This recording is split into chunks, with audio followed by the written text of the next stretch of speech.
Vivemos em um tempo em que o coração humano é bombardeado por impurezas, seja na propaganda, que sexualiza tudo, as ideologias que normalizam a imoralidade, enfim.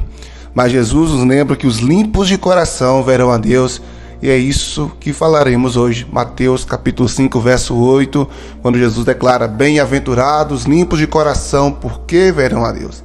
A grande pergunta é: como manter puro no mundo que celebra a corrupção, seja elas da mente, seja das emoções, do corpo? Sou o pastor Patrick Ribeiro e você está hoje comigo no 20º dia da nossa jornada de 40 dias, falando sobre contracultura, exatamente, combatendo a cultura desse mundo com a cultura de Deus. Chegamos na metade do nosso percurso e a minha oração é que você permaneça firme nessa jornada comigo até o fim, porque a Bíblia diz que aqueles que perseverarem até o fim serão salvos, né?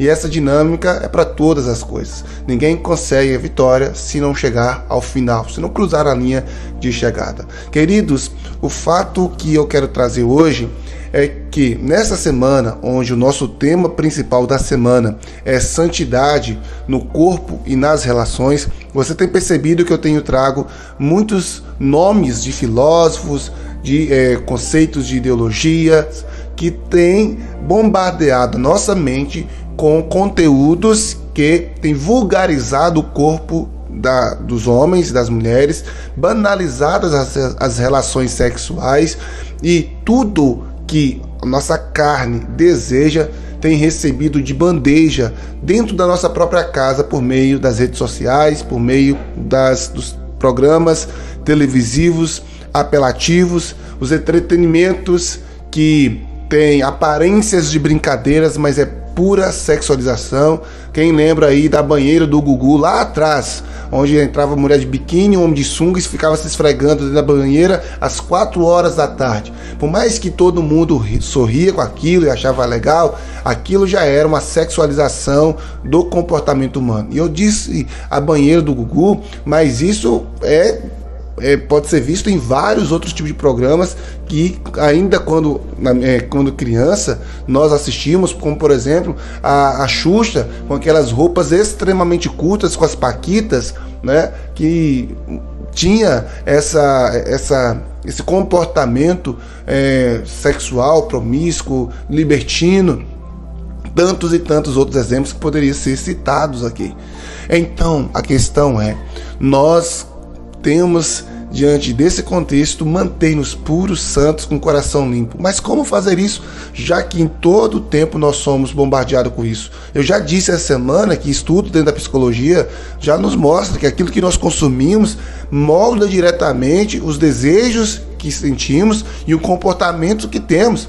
Então, se alimentarmos a nossa mente com pornografia, com músicas imorais ou ideologias anticristãs, certamente isso vai gerar no nosso sentimento, no nosso coração, os desejos para essas questões e uma vida promíscua, sabe? Eu disse essa semana sobre Marx e Engels, que defendia, por exemplo, a destruição da família tradicional, porque eles acreditam, né, que a família é um dos pilares que sustenta a fé cristã. E para que o comunismo possa prosperar, essa comunidade moral, essa moralidade cristã tem que ser destruída, né? Tem que se acabar.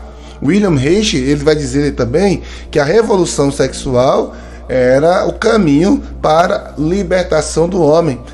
Mas a gente tem percebido que cada vez mais, quanto mais o homem se torna sexualmente livre para fazer o que quiserem, né, com seus corpos, casais que vão que trocam de parceiro, a promiscuidade pesada, onde tem várias pessoas se relacionando sexualmente de forma simultânea, muito no mesmo lugar, tanta baixaria, tanta perdição. E isso acontece, queridos, isso é ensinado, isso é propagado pelas redes sociais ou pelas redes ocultas dos privados, entende? E muitos não cristãos que convivem dentro da nossa casa, dentro das nossas famílias, dentro do nosso grupo social, consomem isso. E a gente precisa orar para que Deus possa nos libertar. Essa escravidão do pecado, transvestida de liberdade, é uma liberdade que escraviza. Um feminismo radical, como nós vimos aí nessa semana também, que prega que uma mulher moralmente desprovida de pudor sexual, uma mulher libertina, cada vez mais incentivando as roupas curtas, eu gosto de trazer, inclusive foi no estudo bíblico das mulheres essa semana, coloquei lá as ênsias, né? A transparência, a ausência de roupa, tem roupa curta. Eu vi isso da missionária Diane numa viagem que a gente estava conversando, ela comentou sobre isso, né? As ênsias, a transparência, a ausência, a aderência, que é aquela roupa extremamente colada ao corpo, que praticamente desenha, modela o corpo da mulher, mesmo com a roupa ali grudada ao corpo. A ausência é roupas que falta partes, né?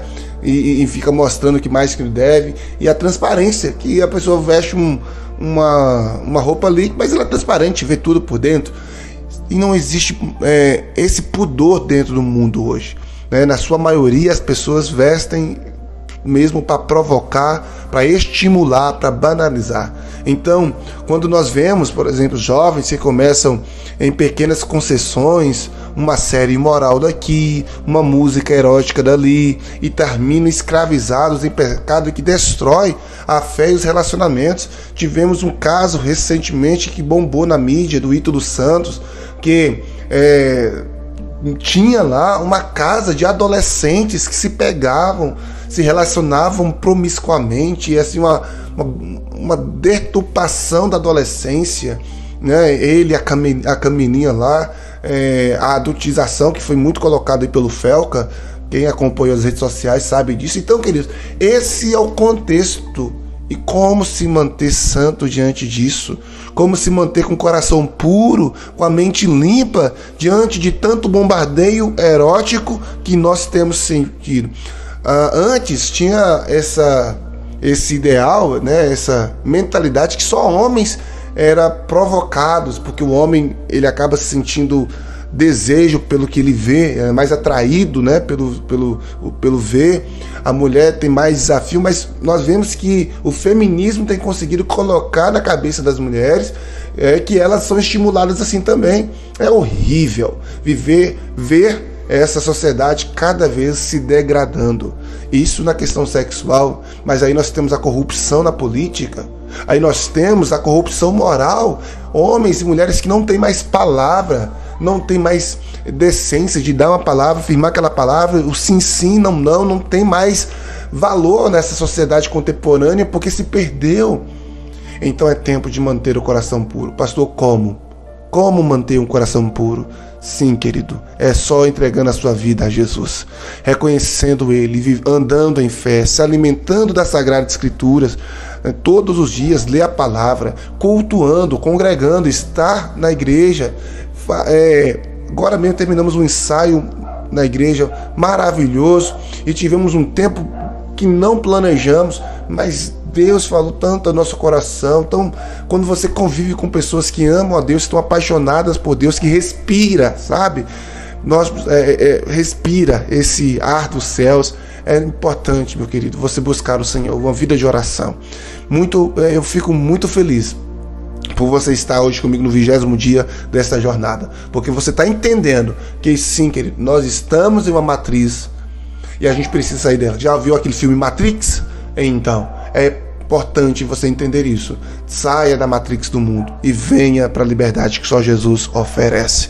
Amém? Deus te abençoe e vamos orar. Vamos pedir o Espírito Santo para poder guardar nosso coração. Pai, eu oro nesta noite pedindo que o Senhor possa abençoar os seus filhos e suas filhas para que se possam ver livre dessa bombardeio maligno.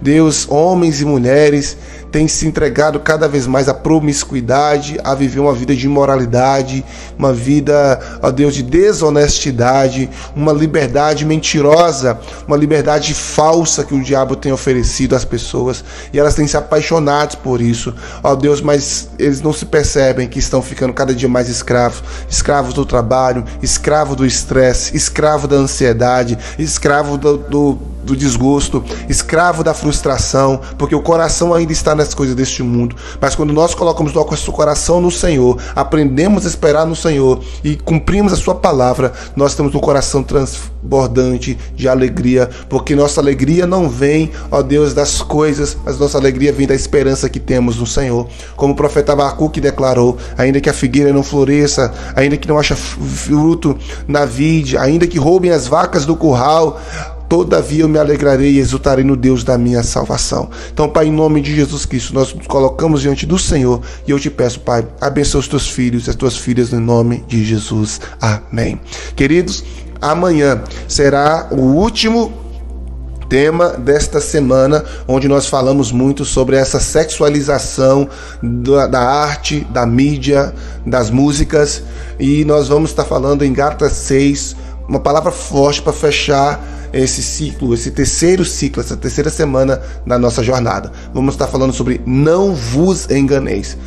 Querido, porque muitas vezes o inimigo tem conseguindo enganar muita gente e tem feito muitas pessoas de presa, mas o Senhor tem uma palavra de despertamento para sua vida. Então, até amanhã, te aguardo aqui em nome de Jesus. Compartilhe, comente e curta esse vídeo. Ajude a divulgar esse projeto, querido, para que outras pessoas recebam dessa palavra para a glória de Deus. Um abraço, tchau, até amanhã.